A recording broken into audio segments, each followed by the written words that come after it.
ছাত্রলীগ মুক্ত, কোন রকম দল মুক্ত ক্যাম্পাস, নিরাপদ ক্যাম্পাস চাই আমরা। কিন্তু হচ্ছে যে লেজুর ভিত্তিক রাজনীতি আর হচ্ছে এই দলীয় রাজনীতির কারণে আসলে সেই পরিবেশটা থাকে না আসলে। যখন ক্যাম্পাসে ছাত্রলীগ ছিল তখন কিন্তু কারো বাক স্বাধীনতা ছিল না, যে একটা সিদ্ধান্ত নিল শিক্ষকরা কিংবা প্রক্টোরিয়াল টিম কিংবা বিসি, যে যদি একটা সিদ্ধান্ত নিয়ে থাকে সেই সিদ্ধান্তের বিপরীতে একটা কথা বলার মতো একটা স্টুডেন্টের বাক স্বাধীনতা ছিল না।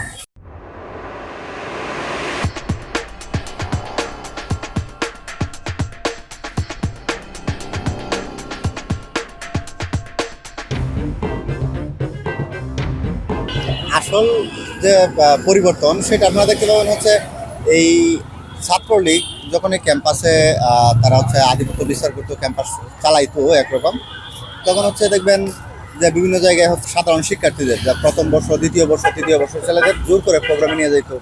তো আমাদের হচ্ছে এই আগস্ট মাসে আমাদের 30 দিনে কমপক্ষে 90টা প্রোগ্রাম করা লাগতো।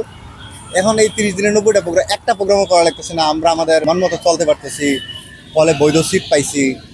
এরপরে হচ্ছে এই ক্যাম্পাসে নৈরাজ্য, হানাহানি, এই সমস্যাটা নাই আসলে। আর এক মাস আগে যখন ক্যাম্পাস বন্ধ হয়েছে তখন আপনারা দেখছেন, আপনারা মোটামুটি সবাই অবগত আছেন যে এই যে রাস্তাগুলো আছে এইগুলোতে হচ্ছে টিয়ার শেল, ককটেল, এরপর হচ্ছে বিজিবি রাবার গুলি পর্যন্ত চালাইছে। আমার ক্যাম্পাসে আমাদের নিরাপত্তা হুমকির মুখে ছিল, আর আজকে এই ক্যাম্পাসে আমি স্বাধীন। তো সব মিলিয়ে এখন আমাদের বাক স্বাধীনতা আছে, আমাদের চলাফেরার স্বাধীনতা আছে। মোটামুটি বলতে গেলে এখন ক্যাম্পাস আমাদের চাওয়ার মতো। আশা করি আগামী কিছুদিনে ক্যাম্পাসের অবস্থা আরো উন্নতি হবে। আওয়ামী লীগ, ছাত্রলীগ, এই ফেসিবাদের যে একটা আওতাধীন আমরা ছিলাম, ওটা থেকে আমরা বার হইতে পারছি। এই জন্য হচ্ছে আমাদের শিক্ষার্থী ভাই, আমরা, আমাদের ভাই বন্ধু সবাইকে হচ্ছে ধন্যবাদ। হ্যাঁ, অবশ্যই সবসময় এরকম চাই যে এখানের শিক্ষার্থীরা হচ্ছে মেধার ভিত্তিতে বিশ্ববিদ্যালয়ে আসে, তারা হচ্ছে পড়াশোনা করবে, গবেষণা করবে, দেশ জাতির কাজে হচ্ছে নিযুক্ত করবে। কিন্তু হচ্ছে যে লেজুর ভিত্তিক রাজনীতি আর হচ্ছে এই দলীয় রাজনীতির কারণে আসলে সেই পরিবেশটা থাকে না আসলে। ঘটনা হচ্ছে এখন মোটামুটি যে অবস্থা আছে এই অবস্থাটাই আমাদের কাম্য। আসলে আমরা যখন প্রথম ঢাকা বিশ্ববিদ্যালয়ে ভর্তি হই তখন আমাদের গণরুমে উঠতে হয়। আপনারা সকলে জানেন ফার্স্ট ইয়ার, সেকেন্ড ইয়ার, কিছু কিছু হলে সেকেন্ড ইয়ারে তাদের গণরুমে থাকা লাগে, যে হলের সিট সংকট ছিল কিংবা লেজুর ভিত্তিক ছাত্ররাজনীতি এবং দলীয় ছাত্ররাজনীতি। আপনারা জানেন যে ছাত্রলীগ ছিল, ছাত্রলীগের কারণে অনেক হলে ফার্স্ট ইয়ার, সেকেন্ড ইয়ার প্রমাণ গণরুমে থাকতে হইতো। আমাদের হলে আমি যদি বলি, আমি ফজলুল হক মুসলিম হলে থাকতাম, ওখানে আমরা এক রুমে 30 জন থাকতাম। ফার্স্ট ইয়ারে যে রুমে সিনিয়ররা এক রুমে 4 জন থাকতো, 4টা বেড শুধু আটার মতো অবস্থা ছিল, সেই জায়গায় আমরা থাকতাম 30 জন।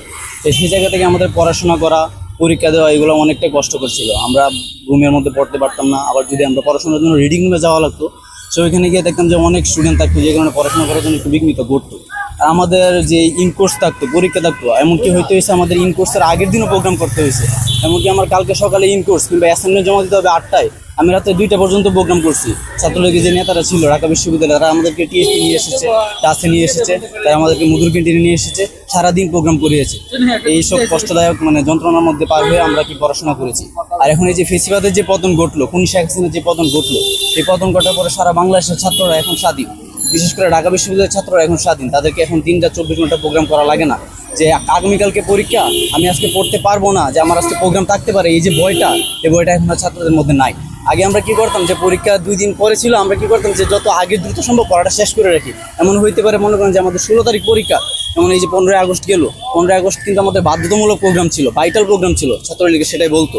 তাহলে আমরা কি করতাম, যে 14 তারিখে পড়াটা পড়ে রাখতাম, যাতে 15 তারিখে প্রোগ্রাম করে আমি কোনোভাবে পরীক্ষাটা দিতে পারি। কিন্তু এখন কিন্তু আমাদের মনে সেই ভয়টা নাই, আমরা যখন ইচ্ছা তখন করতে পারতেছি। আর আমাদের রুমে যে আমাদের কলেজে গণরুমগুলো ছিল, এখন কিন্তু সকল গণরুম বিলুপ্ত হয়ে গেছে। আমাদের যে ফার্স্ট ইয়ারের স্টুডেন্টগুলো ছিল, তারা সকলে পর্যাপ্ত সিট পেয়েছে, তারা এখন শান্তিতে পড়াশোনা করতে পারতেছে। আর এখন যে বাক স্বাধীনতার যে বিষয়টা, যখন ক্যাম্পাসে ছাত্রলীগ ছিল তখন কিন্তু কারো বাক স্বাধীনতা ছিল না, যে একটা সিদ্ধান্ত নিল শিক্ষকরা কিংবা প্রক্টোরিয়াল টিম কিংবা বিসি, যে যদি একটা সিদ্ধান্ত নিয়ে থাকে সেই সিদ্ধান্তের বিপরীতে একটা কথা বলার মতো একটা স্টুডেন্টের বাক স্বাধীনতা ছিল না। কিন্তু ছাত্রলীগ যাওয়ার পর এখন প্রত্যেকটা স্টুডেন্ট নিজের মত প্রকাশ করতে পারতেছে। তারা কোন জিনিসটা ঠিক, কোন জিনিসটা বেঠিক, তাদের সোশ্যাল মিডিয়ার মাধ্যমে সেটা প্রকাশ করতে পারতেছে। যে এই যে সুবিধাটা পাওয়া গেছে, এটি আসলে অনেক। মানুষ সবাই তো চায় স্বাধীন হয়ে থাকতে, এখন আমরা স্বাধীন। এই ফেসিবাদ সরকারের পতনের পর এখন আমরা স্বাধীন। আমরা চাই বাংলাদেশ এভাবে চলুক, ঢাকা বিশ্ববিদ্যালয় এভাবে থাকুক।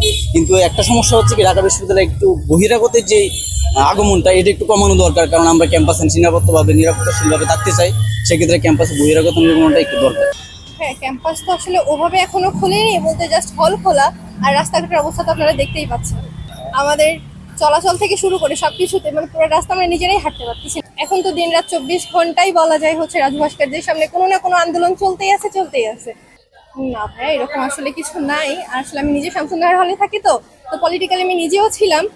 তো আপুদের ওর কর্তৃত্ব বলতে ওরকম কিছু দেখাইতো না, কিন্তু আমাদের পরবর্তী ব্যাচ যারা ছিল তাদের সাথে মানে তাদেরকে হয়রানি থেকে শুরু করে মোটামুটি আমরা যতটুকু শুনতে পারছি তো এটা করতো। পার্সোনালি আমি আসলে কিছু ফেস করিনি সেরকম।